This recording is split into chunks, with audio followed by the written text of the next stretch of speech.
The sound of gunfire was getting louder. Inside Itter Castle, ex-generals and prime ministers, Hitler's most valuable prisoners, pressed their faces to the glass. Liberation. It had to be. Jean Borotra, the superstar athlete, gazed, heart hammering. He recognized the unmistakable silhouette of an American Sherman tank rolling through the castle gates. The prisoners cheered. But then Borotra froze. "Wait," he muttered, disbelief shaking his voice. "Are those?" He recognized them. The same felt-grau uniforms that had conquered Paris, the same helmets that had guarded their cell doors. The Americans were storming Itter Castle, but they brought the Wehrmacht with them. Nestled on a 666-meter-high hill at the entrance to the Brixental Valley in North Tyrol, the medieval fortress was rebuilt in the 19th century as a private estate and even served as a luxury hotel for a time. Its thick walls, lofty central keep, and single narrow approach road made it naturally defensible, a fact not lost on Nazi officials. After Germany annexed Austria in the 1938 Anschluss, the Reich seized control of many properties. Itter Castle's owner, Dr. Franz Gruner, was forced to lease it to the German government in late 1940. Heinrich Himmler, head of the SS, soon saw an even darker potential for the fairy tale venue. On February 7, 1943, SS General Oswald Pohl took possession of Schloss Itter on Himmler's orders. Over the next few months, the picturesque fortress was transformed into a high-security prison, one reserved for the most valuable prisoners of the Third Reich. Guest rooms were guarded and refitted as cells and guard quarters. Escape routes were sealed and barbed wire strung up. By April 25, 1943, the transformation was complete. Itter Castle became a camp before the war, under the administration of the Dachau concentration camp. Unlike Dachau's barracks of horror, however, this facility held prisoners whom the Nazis wanted alive. Prominent French figures had to be kept safe. War was not going Germany's way. They might have settled for a negotiated peace, and these prisoners would end up being prime bargaining chips. Several of these prisoners had been bitter rivals in pre-war French politics, and they initially split into factions even behind bars. Over time, though, they were united by the simple will to survive their captors. Life at Itter was a world apart from the hell of other Nazi camps. These VIPs were too valuable to be mistreated or starved. As such, the prisoners received 2 hot meals a day and were allowed books and even occasional exercise in the courtyard. They lived under the watch of a small SS Totenkopfverbande guard detachment. Commanding the guard unit was SS Captain Sebastian Wimmer, a fanatical and cruel officer known for his erratic temper. Wimmer enforced discipline among his men and would sooner shoot a prisoner than risk any escape. Yet in the final weeks of the war, even Wimmer's resolve started to waver. Meanwhile, fate had placed one more character at the castle who would play a critical role, Zvonimir Kukovic. Kukovic had been an electrical technician in Yugoslavia before being captured as a resistance fighter in 1941. Shipped to Dachau, he proved so skilled that the SS brought him along in 1943 to help maintain and wire the newly repurposed Schloss Itter. His handyman skills and obedient facade earned the guards' trust, a mistake that would turn into a strange and epic clash. By 1944-45, Itter Castle held what one historian called, quote, the who's who of the French Third Republic in captivity. These inmates were high-profile enough that their disappearance would be noticed internationally, so the Nazis handled them with relative caution. The French VIPs even managed a few creature comforts. Tennis star Jean Borotra was permitted to have his wife occasionally visit and bring parcels. General Gamelin, elderly and frail, tended to the garden. Paul Reynaud and Edouard Daladier, former prime ministers who had been fierce political opponents in the 1930s, tried to avoid each other at mealtimes. Still, all the prisoners understood their status as hostages. This special status meant the VIPs were kept alive and in moderately good health, but they were still POWs. If the SS High Command ordered their execution, the castle's guards would obey without hesitation. Through the long months of imprisonment, some guards developed a curious rapport with their famous captives. A few Wehrmacht soldiers had been assigned to support the SS at Itter, and they found the refined Frenchmen to be surprisingly persuasive. The educated prisoners engaged the guards in discussions appealing to any sliver of humanity or doubt. In at least one case, they succeeded, with a young Waffen-SS officer named Kurt Siegfried Schrader, who had been recuperating from battle wounds in the nearby village and frequently visited the castle. Captain Schrader, a decorated 29-year-old, grew disillusioned with Hitler's regime as Germany's fortunes waned. By early 1945, he was secretly determined to do what he could to protect his newfound French friends. Of course, open defiance of the SS was still unthinkable, so Schroeder bided his time while outwardly remaining loyal. Meanwhile, the war outside crept closer to Itter's gates.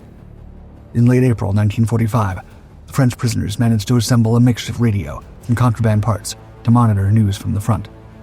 They learned that Hitler was gone, and Allied armies were racing into the heart of the Reich. This news was a double-edged sword. Liberation seemed near, but fanatical Nazis were increasingly brazen in committing final acts of vengeance.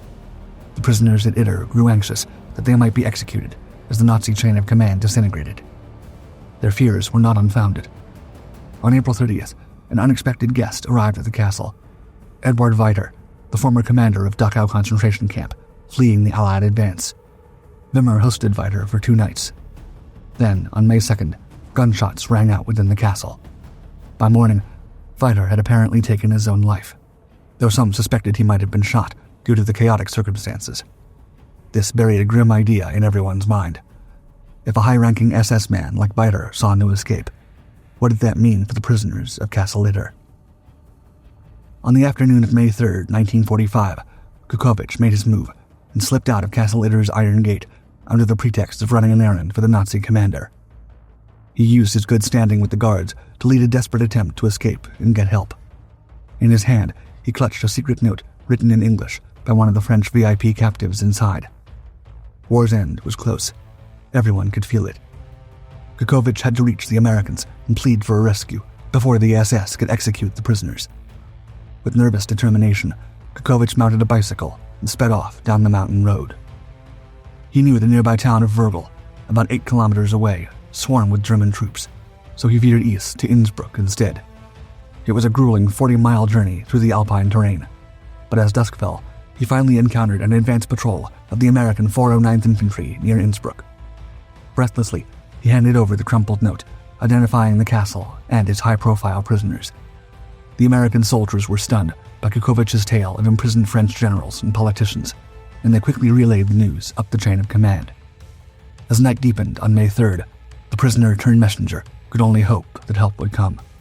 Kukovic's successful escape gave the VIP inmates a glimmer of hope that relief was on the way, but it also put the remaining SS garrison on edge. Everyone sensed that a showdown at the castle was looming.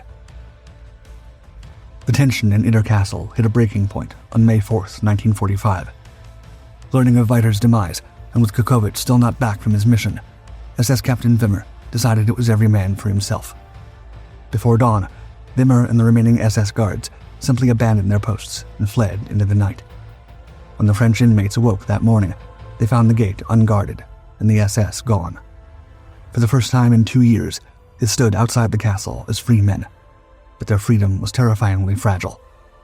Scattered Waffen-SS units were in the area, and if any learned of these prized prisoners, a violent reprisal was almost certain. The group quickly rearmed themselves with rifles and submachine guns left behind in the castle's armory.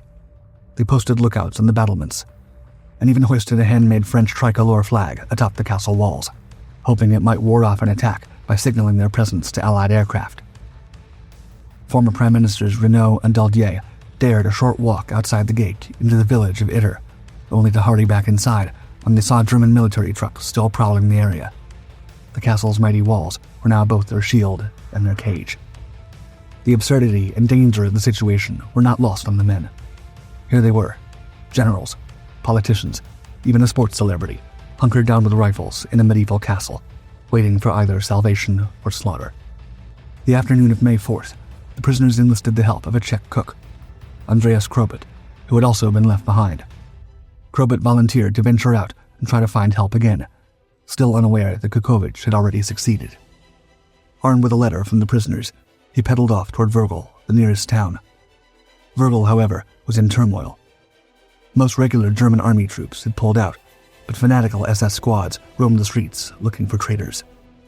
Fortunately, he reached an underground Austrian resistance contact, who then brought him to the one man in Wörgl who might help, Major Josef Sepp Gangl of the German Wehrmacht.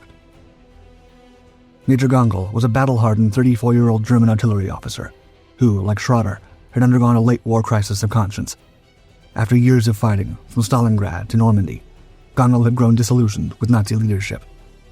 In the final days of April 1945, he decided that protecting innocent lives was more important than following hopeless orders. Gangl and about 20 soldiers under his command defied orders to retreat and instead joined forces with local Austrian resistance fighters in Virgil. His group's main goal was to shield Virgil's civilians from vengeful SS reprisals, a dangerous act of treason in Nazi eyes.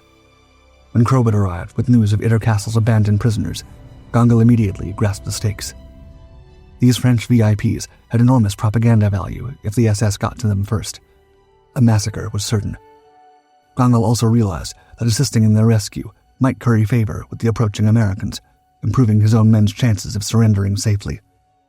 Despite the peril to both his troops and the town, Major Gangl resolved to help the prisoners. Knowing he lacked the manpower to fight off an SS assault alone, Gangl chose a bold course. He would ask the Americans to intervene. The U.S. 12th Armored Division was known to be pushing into that part of Tyrol. So on the evening of May 4th, Gangl hoisted a white flag and drove straight toward the American lines, with Krobert beside him. A few miles north, in the town of Kufstein, Captain John C. Jack Lee Jr. of the 23rd Tank Battalion had just captured the area with a small armored reconnaissance force. Captain Lee, 27 years old, was looking forward to the war's end. His unit had even paused operations, expecting to be relieved by infantry soon. Imagine Lee's surprise when a German army major appeared, waving a surrender flag and asking for a chat. Gangl was promptly brought to the American captain. By one account, Lee greeted the nervous Wehrmacht officer while casually chewing an unlit cigar, listening as Gangl explained the bizarre situation at Castle Itter. It was a pitch straight out of an adventure novel. Allied enemies teaming up to save French VIPs from the SS. Lee didn't hesitate. As soon as his superiors approved, he agreed to lead a rescue mission, likely the last of the war, to save the castle's prisoners. Time was of the essence. Lee gathered what forces he could for the ad hoc rescue. Initially, he had 4 Sherman tanks and a few platoons of men at Kufstein. After a quick personal reconnaissance ride toward the castle with Gangl in a Kubelwagen jeep, Lee radioed for reinforcements from the 36th Infantry Division that was moving into the region. He managed to scrape together about 24 combat personnel for the assault. 14 American GIs, including tankers and machine gunners, a driver, Major Gangl, with 10 of his German soldiers, and Krobert as a guide. They set out in the afternoon of May 4th with a column that included at least 1 Sherman tank, Lee's own tank, which he had nicknamed Besotten Jenny, and a truck for the German volunteers. As they advanced down the narrow mountain roads, part of Lee's force had to peel off. One bridge en route was too flimsy for multiple tanks, so additional U.S. armor was left behind to guard the crossing. The remainder pressed on toward Itter. A few miles from the castle, they ran headlong into an SS roadblock where roughly 30 Waffen-SS troops were rigging explosives and fortifying a position. In the firefight that followed, the U.S.-German rescue team surprised the SS, scattering the soldiers at the roadblock. It was a small but morale-boosting victory that cleared the road to Itter. By the time Captain Itter's makeshift platoon reached the castle in the late afternoon of May 4th, the light was fading, and the sight that greeted them was indeed surreal. French political prisoners cheering from the ramparts, and a former SS officer, Kurt Siegfried Schroeder, now openly armed and ready to help defend against his own erstwhile comrades. The relief inside the castle was palpable when Lee and Gangl rolled in, but it was tempered by shock at how few rescuers there were and how they were a mix of German and American. The French prisoners had expected perhaps an American battalion. Instead, they got 1 tank, a handful of U.S. soldiers, and a small band of German defectors. Though grateful, the VIPs exchanged worried glances at the slim size of the force. Captain Lee quickly took charge of the motley crew now under his command. American tankers and infantry, German Wehrmacht troops, an SS turncoat, Schroeder, and the French prisoners themselves. They prepared for an attack they knew was coming. Lee positioned his Sherman, Besotten Jenny, at the castle's main gate as a fixed gun turret. Men with rifles and machine guns took up posts on the walls and in the gatehouse. The castle's design actually favored the defenders. There was an open slope in front, and any attackers would have to approach without much cover. Plus, the medieval fortress had inner keep positions to which defenders could retreat if the outer wall was breached. As night fell on May 4th, this unlikely alliance of soldiers and former captives settled in for a long night of waiting. They didn't have to wait long. Just before dawn on May 5th, the first shots cracked through the misty morning air. The SS had arrived, a force of roughly 100 to 150 Waffen-SS troops. From the 17th SS Panzergrenadier Division, Götz von Berlichingen, led by Oberfuhrer Georg Buchmann, had encircled the castle. These SS diehards brought along trucks, machine guns, and even a high-velocity 88mm gun, a formidable cannon often used as anti-tank and artillery. With a blare of gunfire, they launched a fierce assault. Bullets pinged off stone as the SS sprayed the castle with MG-42 machine guns. The defenders returned fire in kind, a bizarre mix of uniforms firing from the ramparts. American GI helmets alongside German Wehrmacht caps, and even a few French berets. Any language barriers faded in the heat of battle. Everyone communicated with shouts, hand signals, and a shared resolve to survive. Captain Lee later remarked that the collaboration in combat was surprisingly smooth. Major Gangl spoke fluent English, which helped coordinate actions. Within minutes, Besatten Jenny opened up with its .30 caliber machine gun, raking the SS positions below. The tank's presence at the gate initially kept the attackers at bay, but the SS had that 88mm cannon, and soon a deafening boom signaled the inevitable. An armor-piercing round slammed into Jenny, disabling the Sherman with a direct hit. Fortunately, at that moment, the tank only held a single U.S. radio man trying to fix its communications, and he miraculously escaped unharmed. With the tank out of action, the attackers grew bolder. They maneuvered closer through the woods and set up sniper positions. Heavy fire from an SS flak gun began chipping away at the castle's walls and turrets, sending stone fragments flying. Inside the courtyard, the defenders, fewer than 30 able fighters, moved from window to window, returning fire as best they could. Among them were the French VIPs who refused to sit idly in the cellar. Former Prime Minister Renault, age 67, armed himself with a rifle. Tennis star Jean Borotra, spry at 45, grabbed an MP-40 submachine gun, despite having little experience with it. Even the aging generals Gamelin and Begin took up weapons or helped distribute ammo. It was a truly absurd tableau. France's leaders of yesteryear, now literally in the trenches with American GIs and German soldiers, all fighting SS fanatics. As the morning wore on, the volume of enemy fire only increased. The castle's phone line, which initially allowed Lee and Gangl to call out for local Austrian resistance support, went silent after an SS round likely cut the wire. They had managed to phone resistance leader Alois Meyer in Virgil, who could only spare a couple more German fighters and a teenage Austrian runner named Hans Waltel to help a tiny reinforcement that slipped in through the enemy lines. The defenders began to run low on ammunition, and casualties mounted. Several were wounded by shrapnel or ricochets. In one harrowing moment, a chunk of masonry dislodged by shell fire struck Captain Trotter's wife, who was sheltering inside with their children, injuring her leg. Major Gangl and Captain Lee knew they had to get word to the Americans for a relief force before it was too late. With radio and phone communication cut, they reluctantly agreed to a last-ditch plan.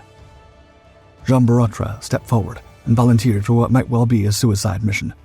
He would vault the castle wall and sprint through SS lines to find help. Borotra was famous for his agility on the tennis court, and now those skills would be put to the ultimate test.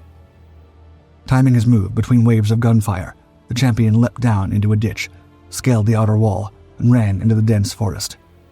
The SS spotted a figure, and bullets whipped past him, but Borotra was fast and lucky.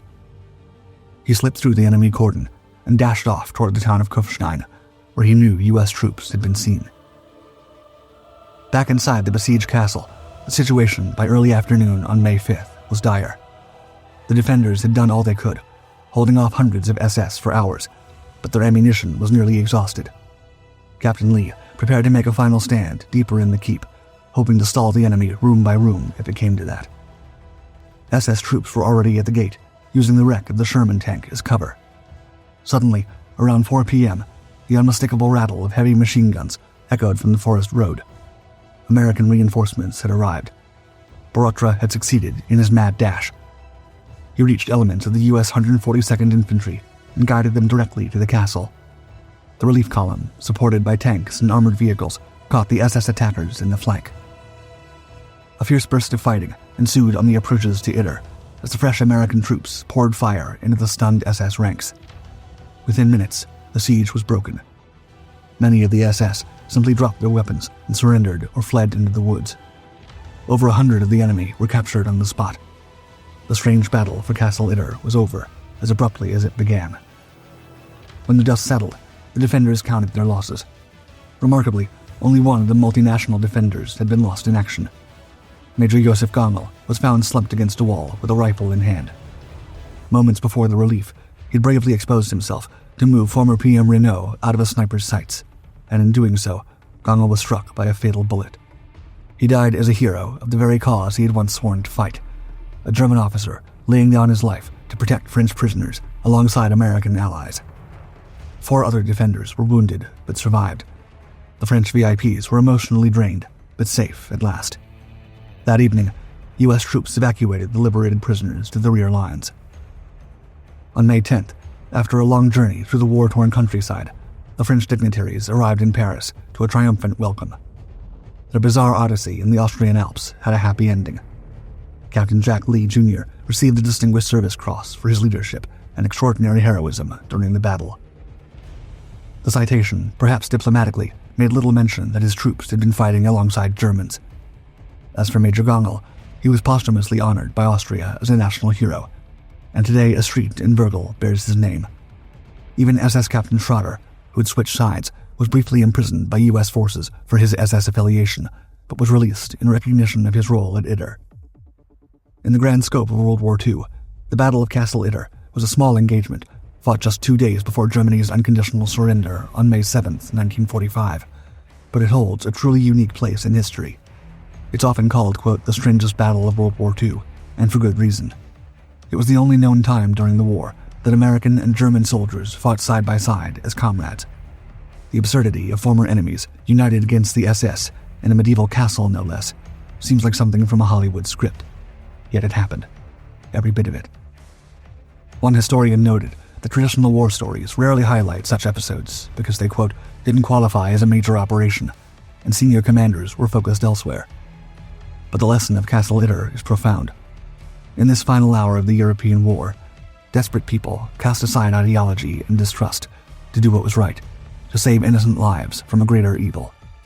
The battle was brief and localized, but its legacy is enduring. It reminds us that even amid the brutality of war, humanity and heroism can emerge in the most unlikely alliances.